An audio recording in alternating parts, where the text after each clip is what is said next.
Good morning, everybody. Hope everybody is well. Today we're going to talk a little bit about mono records, mono LPs. There's a lot of confusion and sometimes misinformation about mono records. It's actually quite a simple thing. But to get the best sound out of mono records, you really have to have the correct equipment.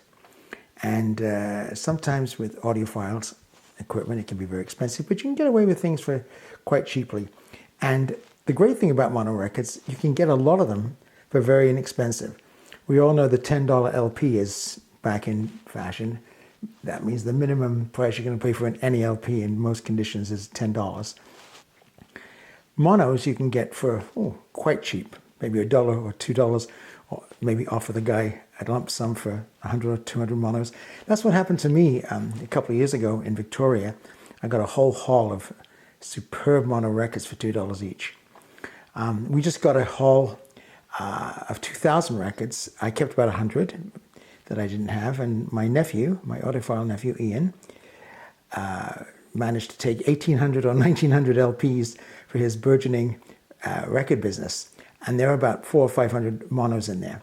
So you can get those, and he's selling those quite inexpensively, so you can get mono LPs for quite cheap. So it's worth investing a little bit of time and effort to get the best sound out of mono. So mono basically is a different way of setting up the microphones. Instead of coming out of two channels in stereo, it comes out of one channel. Both speakers are used, but there's just one channel of recording. And what that does, especially in classical music, is sometimes gives the music a little less of a bloom, a little less of a soundstage, but also, on the flip side, it can be very immediate in the emotion of the performance. And this is especially true on chamber music and solo piano, and very true on jazz records, especially just your basic solo, duo, or trio, where they're recorded very simply and the music comes out of the speakers, and it's very, very effective. And I'm going to show you some examples of those today. Mono LPs can come in two different forms. Pre-1967, mono records were true mono records, and it's best if you used a mono cartridge, which I'll talk about in a second, and also if you have a mono switch on your phono stage. There is quite a bit of contention out there about if they're needed. I think they're both needed. What they both bring down is the noise. So although mono, for the most part, was replaced around 1955-56 by stereo recordings, and they became very popular very quickly, they were still cutting in mono and recording in mono right up to about 1967. So that Infinity cartridge is very, very good on pre-1967 albums. And when I go through the albums, I'll talk to you a little bit about when they were recorded or when they were cut, and why the Infinity cartridge is so good. Now, some of the more modern mono, the reissues, are cut with a stereo lacquer, stereo cutting head. And so although a mono signal, it can be played easily with a stereo cartridge. And I'll show you a couple of amazing Impex records. So without further ado, let's talk about some records, what we're here for. This is the very famous Belafonte at Carnegie Hall complete concert. And this is RCA Victor LOC. You can always tell they're monos by some of the writing on the album. Check carefully. Stereo, usually early stereo, they had it emblazoned everywhere because they were so proud of it. But monos you can find out. But this is a mono recording, and to me, on my system, yours maybe, your mileage may vary, this sounds just as good on my mono setup. It's remarkably deep and wide, and again, with a single point recording source. So I don't know how they do it, but sometimes it's just the magic happens, and this one definitely does. And you can have this one. You can buy this record for cheap as chips. That's not to say the stereo one isn't amazing, because it is. This is an interesting one. This is a modern Chet Baker reissue on LP Columbia, mono, but it was cut from I think it's from a digital source. So it's a good sounding record. It's nice, it's pleasant, but you definitely want to get, if you're going to get a reissue like the Impex ones, cut from the original analog tapes. Even though it's mono, you still want it cut from the original tapes. So these are pretty good. They're cut from digital. We know all the arguments and consternation about what's been going on there, but this is not bad. But it's still, it runs about $30.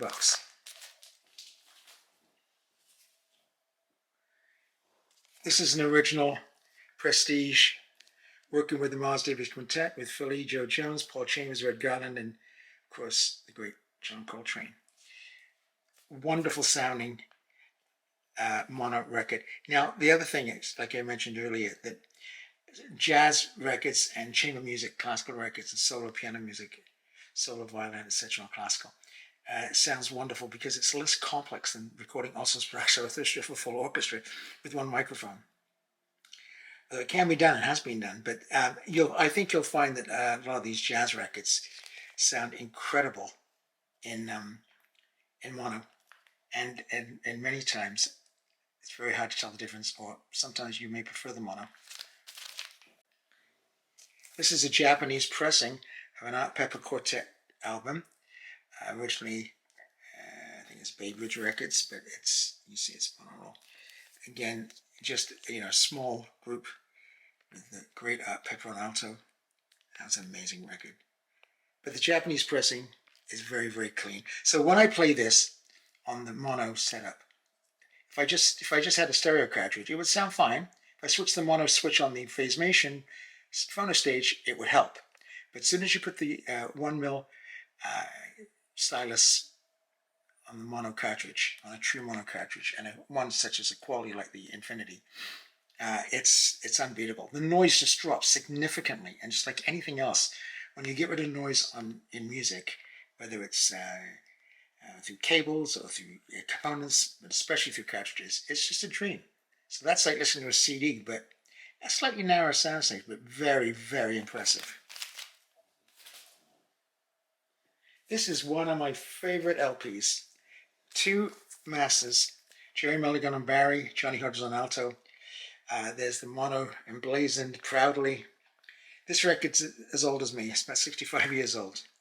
And original HMV. Just buy that record if you can find it. It's just magnificent artistry. Very cool. And the two of them coming through that center channel between the two speakers. It's so immediate. It's so affecting. Brilliant. This one's awfully good as well. This is Jerry Mulligan with his quartet. Original Columbia mono. Again, pre-1967. So you need to play it on a mono cartridge if you can. Look, if you don't have a mono cartridge or the money to buy one, you can get one from Audiophile, fairly inexpensive, or Rega, and you don't have a mono switch on your phono stage. You can still play your mono records. They just have more noise. They still can be very enjoyable, but you add a fairly inexpensive Audiophile cartridge. I think it's called the 2M mono. We've reviewed it at Audiophilia, and I think that would be a great start. You don't have to spend $3,500 on a cartridge, but I would encourage it. This is one of those reissues. I'm sure you might have heard my friend Michael Framer talking about this on his channel. This is an absolutely spectacular sounding record. Again, 1950 mono, but it's cut with a stereo lacquer, so you can play it with a stereo cartridge and the noise will be pretty minimal. But it sounds great with my mono cartridge. The thing is, I'm not a big Ellington fan. I mean, I'm a huge admirer. I mean, he's a genius musician, but his voicings and his instrumentations, they don't really do anything for me. This album is completely different. Even doing this, Sophisticated Lady, Mood Indigo, Solitude, kind of fairly old-fashioned charts, if you're judging by today. Just magnificent. That's a great album, but that's a reissue. And if it's in print right now, it's probably not. It's going to be pretty expensive. This is my favorite mono LP, non-classical. This is Impex's, my friend Abby Font's company. She's amazing. Impex Records, Sing and Dance with Frank Sinatra from 1950. Again, you can play that on a stereo cartridge, and I would encourage it. But if you've got a mono cartridge and a mono switch, the sound on this record is remarkable. Again, mono. And Frank, at his very, very best, his voice was so together, everything beautiful, pure. His breath control. What's the song they sing? Yeah, Lover by, I think it's Rodgers and Hart. Oh my God, he hits a note in that song on the second or third verse that when you hear it, you'll remember it because it's unforgettable. So that's a great album. It's probably still available if you go fast. Probably not cheap, probably $50, $60, worth every penny. That's a historical document. This is one I found the other day for $1. Actually, no, this was in my the free haul. This is the Budapest String Quartet. My friend John DeVore from DeVore Fidelity got me onto this amazing string quartet. I'd heard of them, but I'd never heard them. And John put on one of his monos, on his mono setup, which is incredible, by the way, at the, I think was the Munich show, or maybe it was the Rocky Mountain show, I can't remember. And it was Mozart sextets, which I went out and found, bought. And this is equally as good with the great Clifford Curzon. They're doing a Brahms quintet. So this is free, and it's magnificent. I remember mentioning about piano can be very immersive and very dynamic. This is, I'm going to try his name, Mark Kuczynski. I think that's his name. He was a Polish magnificent piano soloist. This is a Chopin recital, and it's Columbia. I think it was recorded about 1950, 1952. That's really worth looking out for. Again, on the mono setting. Now, notice it says Columbia. On my phase mission, we also have two, what they call curves. So we have the Columbia curve and the Decca curve. Now, I just keep it on the Columbia curve because it doesn't sound much different to me. It's more like a tone control. But it's nice to have them. But you should research Columbia curves, Decca curves before RIAA and all that jazz came in. This one proves that you can record a full orchestra in mono and it sounds magnificent. This is the Vienna Philharmonic New Year's concert. I can't remember what year this was from. I think it's 1953. Just musical, the music of Vienna or the Strauss family is just magnificent. Played beautifully. This is a Decca one. A Decca long playing 33 mono and the FFR, and it says it's flexible. Decca flexible. But it's wonderful. And again, this cost me $2, that first haul that I told you about. And there's two of those. They're wonderful. But it shows you how you can record a full orchestra. Now this record is very interesting. This is the great Dennis Brain playing all the Mozart concertos in mono. Now this record, if you believe it, was 1956, I think it was recorded, or a little bit earlier, with the Philharmonia in Karajan.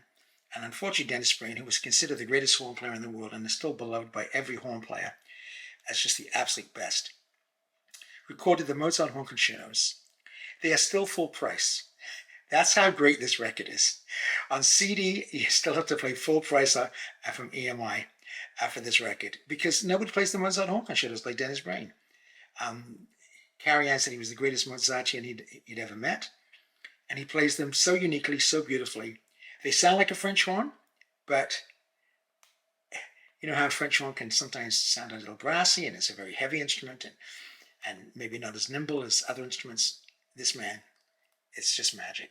If you can find that on LP, you should get it. But you can stream that today on Qobuz or Tidal or Apple Music and just listen how great that is. And finally, my favorite box set of mono records. This is the Beatles in mono. This is a reissue, so you can play it on the stereo cartridge, and I encourage you to do so. Unfortunately, now it was about $350 when it first came out. Now it's thousands. And it's if you don't believe me, believe John Lennon. He said, if you haven't heard the Beatles in mono, you haven't heard the Beatles. And this is a spectacular box set. The beautiful book and all the records in order with the original Parlophone Mono. It's the Parlophone. The Beatles. And you know what? The music's pretty good. I'm just kidding. I think, it goes without saying, it'll be one of the greatest boxes of all time. And it is out in stereo, and it is out in CDs, and you can stream them all, of course. So I'm not sure why you'd want to spend $350 on this, but it does sound pretty remarkable in mono on these pressings. They're beautifully done. You see the back, the notes are all beautiful. I'm playing Emitex from the original EMI. There's nothing like holding an LP. I wish the original's in great condition, but since they're hard to come by, this will do. Anyway, I hope you will learn a little bit about mono today. Don't be scared about it. It's easy to get into. You can go, the best thing is to go buy a whole lot of mono records, the stuff that you like, or that you've seen reviewed, or maybe on this channel. And buy them, clean them. It's really important you clean them. And then if you can get a mono cartridge fairly inexpensively, I think that'll make a big difference. If you have a phono stage with a mono switch, and there are some around, I always encourage people to buy them with a mono switch. If you have those two things, I think you'll be knocked out by the sound mono records can make. Hope you're all well and enjoying life. Thanks for watching, and we'll see you in the next video.